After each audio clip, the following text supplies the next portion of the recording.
suit you, Nora. In a few moments, your hands will be caressing the cold bars of a prison cell. Hindi ako nasisindak sa mga sampal mo, Giselle.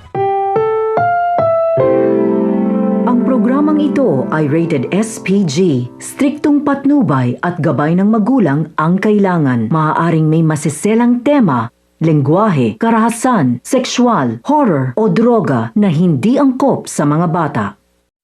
Pinagdudahan nga ni Dr. Annalyn Santos ang pagpunta ni Zoe sa ibang bansa kasama si Dr. Tanyag. At kahit pa nga sinabi ni Zoe na kaya lang siya sumama kay Dr. Tanyag ay upang mahanap ang kanyang nanay, ay hindi pa rin ito naniniwala.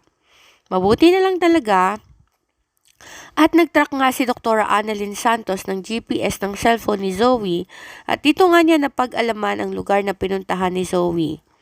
Sa pagtatrack nga niya ng cellphone ni Zoe, ay ganyang sinabi kay Dr. Tanyag na posibleng magkita silang dalawa ni Moira. Kaya naman, naniwala agad si Dr. Tanyag sa kanyang anak na si Dr. Annalyn Santos at hindi na ito nagpaligoy-ligoy pa.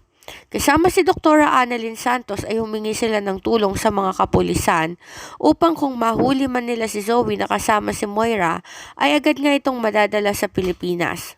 At hindi naman sila nagkamali. Agad naman nilang sinundan ang lokasyon kung saan nga itinuturo ng GPS at doon nga ay nakita nila si Zoe na kasama nga si Moira. Kaharap nga ni Dr. Tanyag si Zoe at si Moira nang sabihin nga niya na checkmate na si Moira at hindi na ito makakatakas pa. Sinabi niya na sumuko na lamang ito dahil kasama nga ni Dr. Tanyag ang mga kapulisan noong mga oras na yon. Sinubukan pa nga makiusap ni Zoe kay Dr. Tanyag na palayain na lamang ang kanyang nanay sa kapalit nga na pag-alis nito at hindi na pagbalik sa Pilipinas.